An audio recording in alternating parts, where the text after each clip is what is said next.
Ray, and I am the marketing coordinator at Signature Analytics. I will be your moderator today.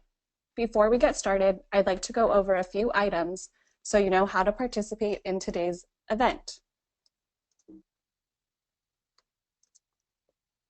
You should see in the right side of your browser the attendee interface.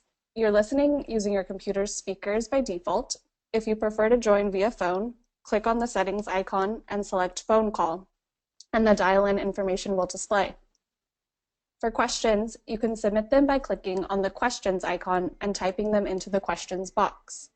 You may send in your questions at any time during the presentation, and we'll address them during the Q&A session at the end.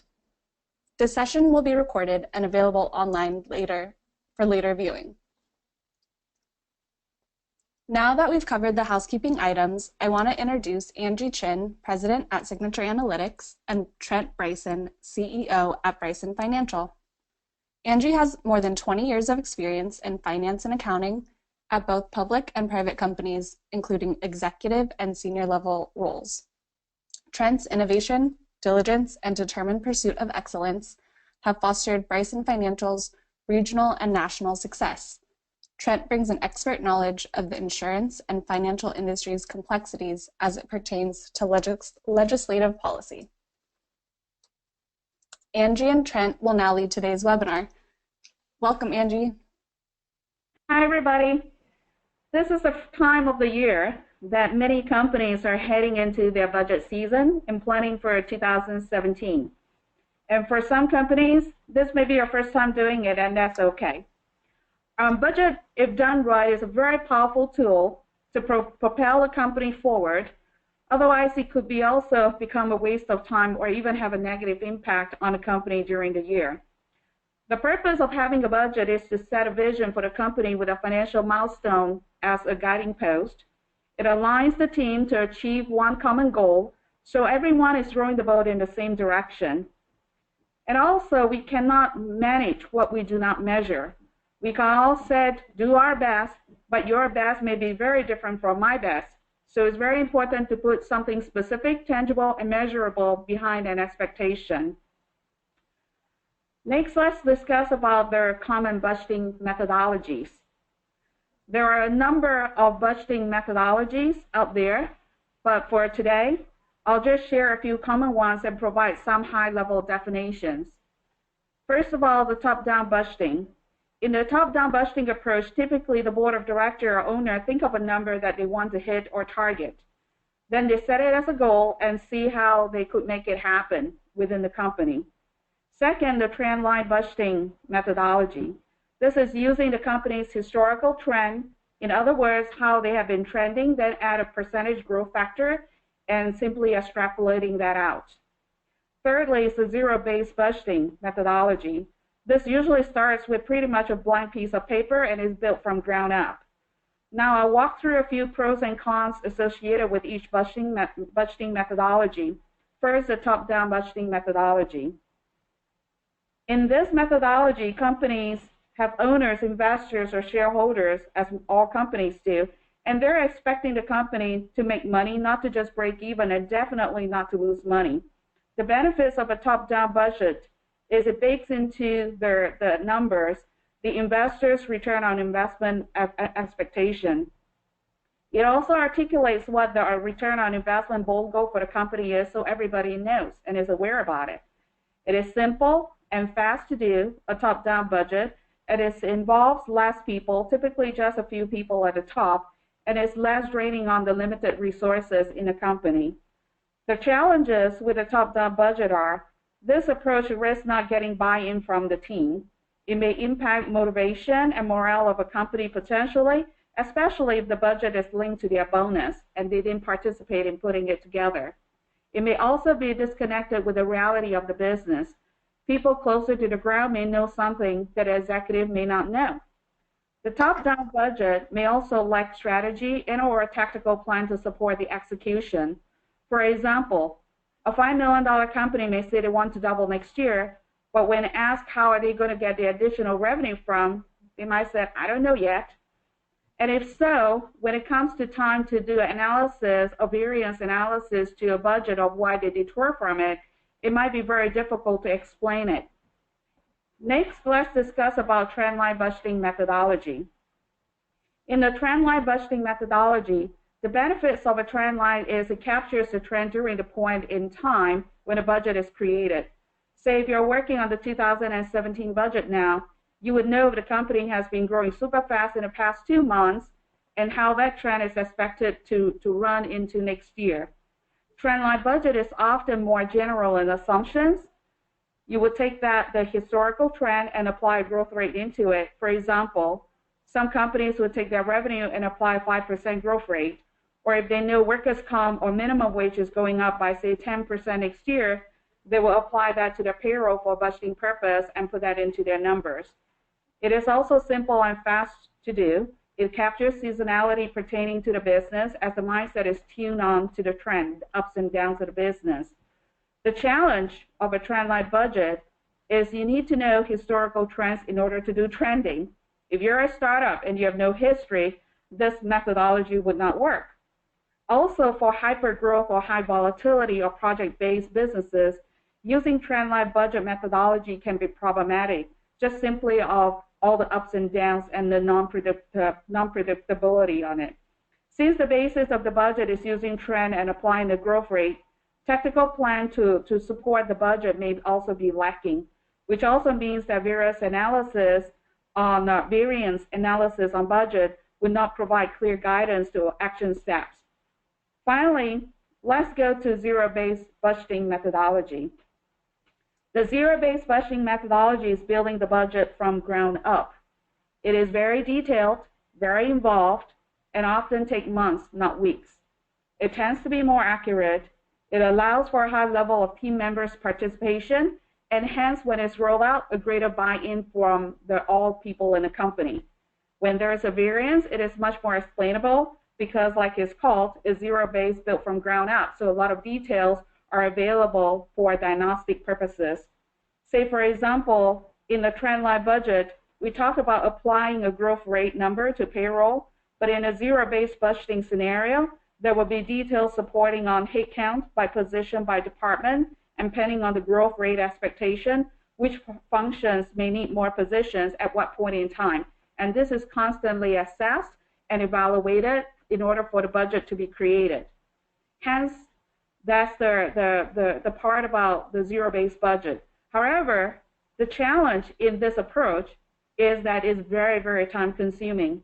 It exerts a high demand on resources at all levels to work on the budgeting process, plus the months and not weeks that I mentioned earlier. And at times, there may be also too many unknowns to provide the details to support the budget. Next, let's discuss on how to choose a budgeting methodology for your company. There is no one-size-that-fits-all type of budget methodology per se. It really depends on the life cycle of the company. As I mentioned earlier, if you're a startup, then trendline method may not work for you because you don't have any history associated with it for trending. More important in terms of evaluating how to choose is stick to it for a few cycles. So pick a budgeting methodology and stick to it for a few cycles. Then you can gain some muscle memory and also get more proficient in a budgeting process. At the same time, the areas of your challenges in your own company's budgeting methodology can also then become more revealing, thus tweaking it and making it more of an in-house process. And when you're ready, some companies may take the customized approach, which they may start with a trend line, for example. Then they will pick areas to override certain line items like revenue or payroll, for example, with a zero-based budgeting details. So that is what a customized approach is, as an example. Finally, let's talk about some other considerations. When you know how to walk, then you can learn how to run. And benchmarking is an important aspect of budgeting, learning how to run. Some trade publications or associations publish information about industry performance. So it's good for a company to know how they measure up to those industry standards. Say, for example, if you're a taco fast food company and you run a 30% food cost, whereas taco fast food on general or average is running a 23% food cost, you will know that that's an area for your company to improve and can bake and consider that into your budgeting process for 2017. Budget is a guide, it is not God, and many companies will do a reforecast at mid-year to take pulse. This is an important sanity checkpoint. Other companies may be a little bit more maniacal when it comes to this type of exercise, and instead of taking pulse on a mid-year basis, they might do a monthly rolling forecast. So again, all these are considerations that each company can immediately or slowly adapt it into their culture. With that, I'm going to turn it over to Trent. Thanks, Angie. Pretty technical there. Appreciate that. I'm going to focus on kind of what I see from a management standpoint. A lot of times we see a disconnect from human resources to the CEO to the CFO, and kind of where do they all come together. And I think the biggest word I'll have for the day is being strategic versus reactive, or the biggest phrase. A lot of times looking at benefit costs, which is one of the biggest numbers on the P&L, just kind of gets reactive. Okay, we have X amount of increase, and what are we going to do? Are we going to change the deductibles, co-pays? How are we going to keep that down? Rather than looking at it kind of on a forward basis. And what we're finding more so than ever before with the new changes in Obamacare is that you really do have to forecast a ways out. For example, those employers between 50 and 100 employees are now down to age-based plans versus composite ratings. So that can affect a company, and all of a sudden you could have a 20% decrease in 2016, or you could have literally we've had companies with 50% increases. So knowing where you fall and what's happening should be done well in advance instead of just waiting until it actually does happen. And then how are you going to game plan for it? Then the next thing that we see is a lot of times it's been a while since somebody actually looked at where their workforce is looking at benefits or what the pay is. So I think assessing kind of where your workforce is, where you're trying to go, and do you have the right people on board to get to that next step. For a lot of companies, they want to go to the next level and they want to have this hyper growth, but they just aren't attracting the right people. If that's the case and you continue to struggle with having that critical thinking or having that higher level management, then perhaps it's time to pay more or to create creative strategies to get people. A lot of times we think just pay more, but how about more contingent based costs, not just for our sales force, but for other key team members. And aligning that, the revenue and the sales growth, to what you're actually doing. All too often we see benefits being one category, 401k being another category, and then your revenue and your sales growth. Well, I know in most companies it takes, for a company to grow at the right level, they need all parts of the company going, even the customer service and the salespeople working kind of together. If sales goes out and sells a bunch and then customer service drops the ball or account managers drop the ball, then you're just kind of taking one step forward, one step back, and you're never really moving forward. So it's important to align those two together. And what we try to do is we take common goals, basic metrics, real basic metrics. Here's what we need to do to be successful, and then we set compensation or profit sharing around that. And we tend to use the retirement plan very successfully to say, okay, if we're trying to get this kind of sales growth or this revenue growth, we need all parties on board, and everybody's going to share in the profits of what that is. The nice thing about using that is you can do it on a contingent basis, rather than just giving everybody more money, and every dollar you give, you essentially are giving $1.10 because you're paying FICA taxes of 7.65 and then workers' comp of 2.5. And that employee is going home with 70 cents of that, which is 30% is going to the taxes, whether it's federal and state taxes. So rather than turning $1.10 into 70 cents, we're trying to take $1 and keep it at $1 and get the most leverage for that. And we like to use the benefits and the profit sharing plan for that. And then ultimately, that's what's going to maintain that profit margin. The profit margin should be worked backwards using some of the different budgeting methods that Angie's looked at. All the while, you got to kind of look at kind of some government regulations that continue to creep in. In the retirement plans industry, there's been some new government regulation that's affecting a lot of people. Obamacare is affecting a lot of people. In specific industries, there's new government regulations that are coming in, and I think a lot of times the CFOs aren't given that forecast in advance. The CEO may know it, or the salesperson may know it's coming down the pipeline, but how does that actually affect the bottom line, and how can we plan for it going out into the next year? So as we move into kind of the next thing, or the next slide here, we're looking at our top 5 human resource challenges, and for that, controlling the healthcare expenses, whether it's wellness, whether it's planning ahead for getting your account. For a lot of people, it's combining companies and it's using scale. Do you have a brother, sister company? Have you looked at a PEO model where you can possibly get some scale to what you're buying, or do you separate?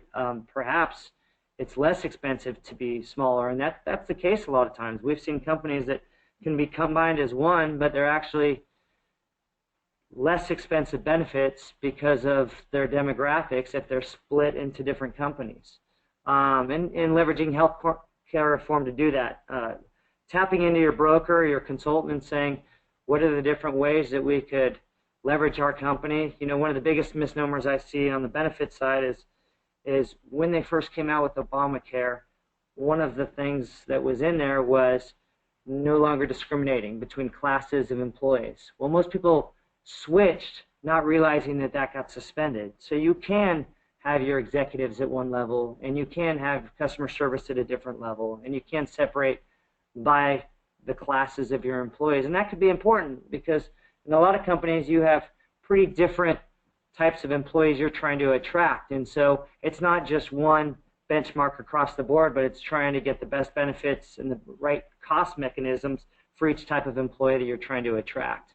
And then ultimately, what's that job satisfaction look like? You know, for some it may be better benefits, for some it may be more simple, like buying lunch. A simple case study is we had a client that when it got hot in the summertime, because of their business, it became tough to actually have employees show up to work because it was just so hot in their factory and they couldn't keep it down. So their call-in rate was extremely high. Well, putting in a program where somebody's eligible for a lottery with 600 employees just wasn't working for them because there was a disengagement. But by announcing the day before that we're going to buy pizza for everybody for lunch, these were minimum wage employees, and that was actually affecting how their costs were, and really all of a sudden employees started showing up because that was something that they wanted. So something as basic as that can make a real difference in terms of achieving your goals. So thinking outside the box in terms of all the different types of compensation and the ways that your employees actually live, need, and feel good about what they're doing and feel good about their, you know, when they come to work every day, and how you're going to retain those employees. And then I got 2 minutes, so I just want to touch on a couple key issues.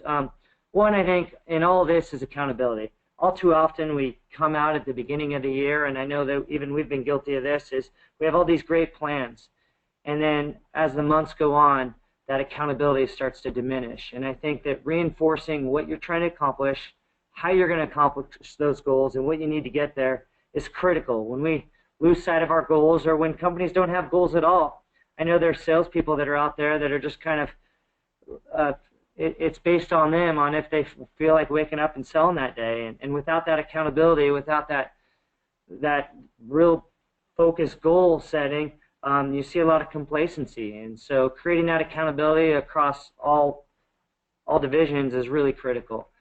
Something that I love that Jack Welch talked about from GE was eliminating the bottom 5%. We put it in practice about 10 years ago, and it sounds harsh, but it's probably one of the best things that we ever did, which is if you eliminate the bottom 5% of your workforce, you can't do anything but go up, because generally those bottom 5% are the ones that are holding you back. So putting in a proactive plan to get more high performers and less of the low performers. And what I found was when we got rid of that 5%, it actually made our high performers perform at a higher level because they didn't have people dragging them down. They didn't have those that weren't fully bought in being a cancer on the company. So it's something that's been very effective for us in terms of getting buy-in and going to that next level. And that's really where we got our buy-in is employees expect accountability out of management team. And so the management team has to accept accountability out of themselves, but they have to look within and know, here's where I am, here's where I'm trying to go, and how do I get there? And that's really what gets the buy-in. And then finally, the communication of, here's our goals, here's what we're trying to accomplish, and here's what you're going to be eligible for if we can get to that goal. And making that real clear and as basic as you can, I think is critical to achieving success. Mm-hmm. So that concludes my presentation. And Summer, do you have any questions out there from anybody? Thank you, Trent and Angie. So we do have a few questions, and we'll begin our Q&A session now. Attendees, you can still submit questions by clicking on the questions icon and typing them into the questions box. Our first question is for you, Angie. It's from Erica, and the question is, does the size of your company and company revenue affect what kind of budget you should use? The answer is not really. More importantly is actually the culture of the company. What I mean by that is that, I have been at multi-billion-dollar companies before, and their company's culture embraces zero-based budgeting because they want to drive a lot more accountability. They are very action-driven. If things are not going in the right direction or things are super exceeding well, they want to know how they can replicate it or fix it. So I would say more important than triangulating off the size of the company to decide what budgeting methodology to use, it's more important to look at the personality and the internal culture of the company, as Trent mentioned earlier, what it's trying to achieve and how we can best get there. Great, thank you, Angie. We have another question. The second question is for you, Trent. It's from Matt, and the question is, how do you determine your industry standard for employee contribution? Yeah, employer contribution, sorry. Yeah, I think that what we find a lot of time when we go into a new client is they've done it the same way because that's what the person before them did, or the person before them did, or the way they've been doing it for 10 years. And we feel like it's important at least every 3 years to benchmark kind of what your contribution is, what industry standard is, and then not just knowing what it is and going to the industry standard, but really leveraging where you want to be. For example, if you have better benefits or you're offering more than your industry standard, that's okay, but know it and leverage that when you're posting your job and when you're doing your hire process, and then frankly on your onboarding as well. The second part of that is, I think, that knowing what type of employee you're trying to attract. A very basic idea is a lot of employers, as costs have gone up, they said, well, we're just going to get rid of the dependent costs. And what they fail to look at is what's the cost of onboarding or the turnover. The statistics are pretty glaringly in favor of, if you have employees that actually have their dependents on the plan, you're less likely to have voluntary turnover, by that the employee leaving, because they're thinking about their benefits. They're not just going to go down the street for the next company because they're making a little bit more money. So saying we're just going to cover employee only doesn't always mean, yeah, it may save money in the short run, but are you actually scaring away some of your families that are on your plan, or attracting the families that tend to be more of a stable workforce? And so it's figuring out, is that what you want, and how are you going to leverage that from a strategic standpoint? Thanks, Trent. And thank you, Erica and Matt, for your questions. Thank you everyone for attending today's webinar. If you have any other questions, please contact info@signatureanalytics.com or info@brysonfinancial.com.